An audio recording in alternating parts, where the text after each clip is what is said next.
आज हम खबरों का आगाज़ करेंगे कुछ बहुत ही तहलका खेज खबरों के साथ, क्योंकि जाहिर सी बात है Donald Trump is in office तो वो हर दिन कोई ऐसा नया फैसला ले लेते हैं जिसके बारे में हमें बात करनी पड़ती है। तो चलते हैं बिल्कुल नाज़रीन, जब से डोनाल्ड ट्रंप ने इक़्तिदार ज्वाइन किया, he seems on a roll, रोज़ सनसनी खेज खबरें आ रही हैं। और आज की भी खसूसी खबर यही है कि एक अपडेट अमेरिकन अदालत से आई है कि वहाँ सुप्रीम कोर्ट के जज जॉन रॉबर्ट्स ने सदर डोनाल्ड ट्रंप की एडमिनिस्ट्रेशन को जो बैरूनी इमदाद फंड्स रोकने की इजाज़त देते हुए वफाकी जज के ऑर्डर पर आर्जी तौर पर एक स्टे ऑर्डर दे दिया है। नाज़रीन, अमेरिका के चीफ जस्टिस रॉबर्ट्स ने वाशिंगटन के डिस्ट्रिक्ट जज आमिर अली के इस हुक्म को रोक दिया, जिसमें उन्होंने बुध की रात 11:59 तक का डेडलाइन उन्होंने रखी थी। और जज रॉबर्ट्स ने इस आर्जी हुक्म की कोई वजह तो बयान नहीं की, जिसे एक एडमिनिस्ट्रेटिव स्टे कहा जाता है। बिल्कुल, और ट्रंप की एडमिनिस्ट्रेशन ने कोर्ट में दायर की गई फाइलिंग्स में कहा है कि उन्होंने अमेरिकी फॉरेन एड कॉन्ट्रैक्ट्स और ग्रांट्स की अक्सरियत को ख़त्म करने का एक फ़ाइनल फ़ैसला कर लिया है, लेकिन साथ ही ये भी कहा है कि वो जज अली की अदालती डेडलाइन को पूरा नहीं कर सकते। ट्रंप की एडमिनिस्ट्रेशन जो है US एड के हवाले से जो भी डेवलपमेंट के प्रोजेक्ट्स हैं उनमें 90% से ज़्यादा फॉरेन एड कॉन्ट्रैक्ट्स और दुनिया भर में एटलीस्ट $58 बिलियन से ज़्यादा की अमेरिकी इमदाद को काट रही है। और स्टेट डिपार्टमेंट के एक तर्जुमान ने भी इसे ट्रंप की अमेरिका फ़र्स्ट एजेंडा का हिस्सा करार दे दिया है।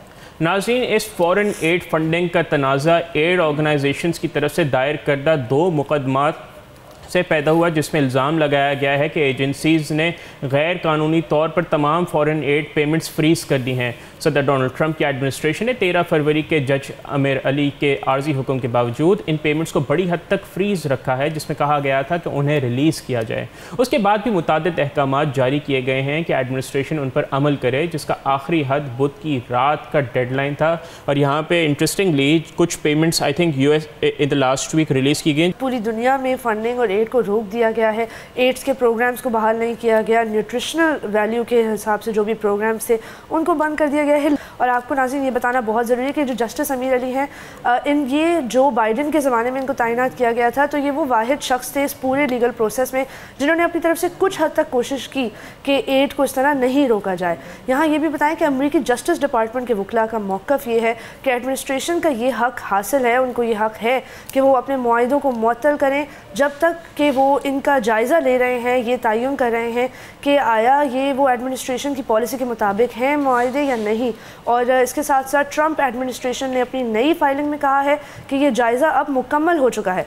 उन्होंने कहा है कि US एड ने तकरीबन 5800 अवार्ड्स को मनसूख करने का फैसला कर लिया है, जबकि 500 से ज़्यादा अवार्ड्स को वो बरकरार रखेंगे। नाज़रीन, अमरीकी इंतज़ामिया के एक आला अफसर ने अदालत में एक पहली फाइलिंग में कहा था कि कॉन्ट्रैक्ट्स को ख़त्म करने की वजूहात में जो वजूहात हैं वो बेसिकली डाइवर्सिटी, एक्विटी, इंक्लूजन और एक्सेसिबिलिटी से मुताल्लिक हैं, या उन्हें फजूल समझा गया है। सदर डोनाल्ड ट्रंप ने डाइवर्सिटी, एक्विटी और इंक्लूजन से मुताल्लिक प्रोग्राम्स पर सख्त पॉलिसी इख्तियार की है और पिछले महीने में अपने ऑफिस के दूसरे दिन एक एग्जीक्यूटिव ऑर्डर दस्तखत किए थे, जिसमें फेडरल एजेंसी चीफ्स को DIP पॉलिसीज़ को ख़त्म करने का हुक्म दिया गया था। बिल्कुल, और एडमिनिस्ट्रेशन ने बुध को कहा है कि secretary of state Marco Rubio ने प्लेंटिफ्स की तरफ से 24 जनवरी से पहले का काम के लिए गुज़िश्ता इनवॉइसेस को आम वेटिंग प्रोसीजर्स के बगैर पेमेंट के लिए तेज़ करने का हुक्म दे दिया है। और वो ये भी इसलिए हुआ है क्योंकि जज अली के ऑर्डर की तामील करने के लिए वो एक नेक नियति की कोशिश कर रहे हैं, गुडविल क्रिएट करना चाहते हैं। उन्होंने कहा है कि जबकि कुछ रकम बुध को अदा की जाएगी, मुकम्मल अदायगियों के लिए हफ्ते भी लग सकते हैं। नाज़रीन, याद रहे कि सदर डोनाल्ड ट्रंप ने पिछले महीने अपने ऑफिस के पहले दिन तमाम फॉरेन एड पर 90 दिन का वक्फा लेने का हुक्म दिया था। इस हुक्म और बाद में सादिर होने वाले स्टॉप वर्क ऑर्डर्स ने दुनिया भर में US एड ऑपरेशंस को रोकते हुए ज़िंदगी बचाने वाली फूड और मेडिकल एड की फराहमी को ख़तरे में डाल दिया है। अगर हम अमेरिकी सदर डोनाल्ड ट्रंप की बात करें तो उन्होंने इसराइल के गज़ा में जारी नस्लकशी की मुसलसल हिमायत की है, और अब उन्होंने फॉरेन एड प्रोग्राम्स को भी निशाना बनाया है जिनका गज़ा से ताल्लुक़ था, और इनकी वजह से बहुत से फ़लस्तीनियों की इंसानी इमदाद में बेसिकली काफ़ी ज़्यादा खलल आ सकता है। बिल्कुल दुरुस्त कहा मुइज़। और आपको याद होगा कि ट्रंप के पहले टर्म में भी वो इसराइल को अरबों डॉलर्स की मिलिट्री एड देने में पेश थे, जबकि फ़लस्तीनियों के लिए इमदाद मुकम्मल तौर पर बंद कर दी गई थी। अब जबकि गज़ा में सूरत हाल इंतहाई तशवीशनाक है, उनको रिकन्स्ट्रक्शन के लिए फ़ंड्स की ज़रूरत है, जहाँ 1 साल से ज़्यादा अरसे से इसराइली फ़ौज के मुसलसल बमबारी के नतीजे में हज़ारों बच्चे शहीद हो चुके हैं। 40,000 से ज़्यादा फ़लस्तीनी इस वक्त एटलीस्ट US के हिसाब से शहीद हो चुके हैं, बल्कि बाकी जो नंबर्स हैं वो लाखों में इन आदाद शुमार को बयान करते हैं।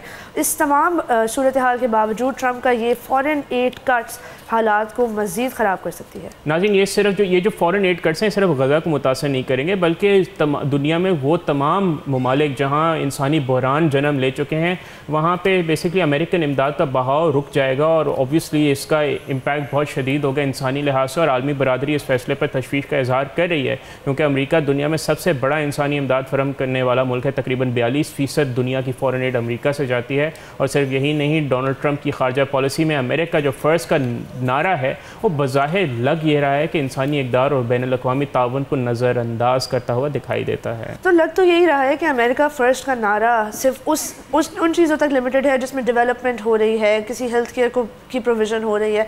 मतलब जो भी अच्छे काम हैं वो अब अमेरिका नहीं करेगा, लेकिन जो बुरे काम हैं वो वैसे ही जारी रहेंगे। बिल्कुल। आई थिंक लेट्स सी कि आगे जाके क्या होता है। फ़िलहाल तो मायूसी ही हुई है, let's see what happens ahead. और जहाँ तक ये बात सही नज़र आती है कि जो बेसिकली फ़ॉरेन एड है, वर्ल्ड बैंक की एक रिपोर्ट जिसका हमने पहले भी तस्करा किया था अपने प्रोग्राम में कि दुनिया की नाज़रीन 20% बैरूनी इमदाद करप्शन की नज़र हो जाती है, जो कि अमेरिकन सेनेट पर भी ये रिपोर्ट रखी गई थी। और 30% हिस्सा अपने बेसिकली जो ज़रूरी जो लोग बेसिकली उसके मुंतज़र उन तक पहुँच नहीं पाती, तो उसके ऑडिट की ज़रूरत तो है। एंड ऑब्वियसली जो वो काम है कि ज़्यादा आसान काम क्या है, ऑडिट करना या बस एड हाँ, तो वो वन साइज फिट्स ऑल वाला ब्लैंकेट बैन नहीं इस्तेमाल होना चाहिए। जो नाज़रीन इस वक्त लोग ज़रूरतमंद है स्पेशली गज़ा तक और जो वहाँ तक इमदादी सामान की पहले ही बहुत ज़्यादा किल्लत है, तो वहाँ तक तो जानी चाहिए। और एक बहुत अहम अपडेट यहाँ ये भी है कि जो पहली कैबिनेट मीटिंग थी डोनाल्ड ट्रंप की कैबिनेट की वो इस वक्त हुई है, लेकिन जो तमाम न्यूज़ वायर ऑर्गेनाइजेशंस हैं, रॉयटर्स हो गई, एसोसिएटेड प्रेस हो गया, ब्लूमबर्ग न्यूज़ हो गए, ख़ास तौर पे ये 3 इदारे जिनकी ज़िम्मेदारी है न्यूज़ वायर को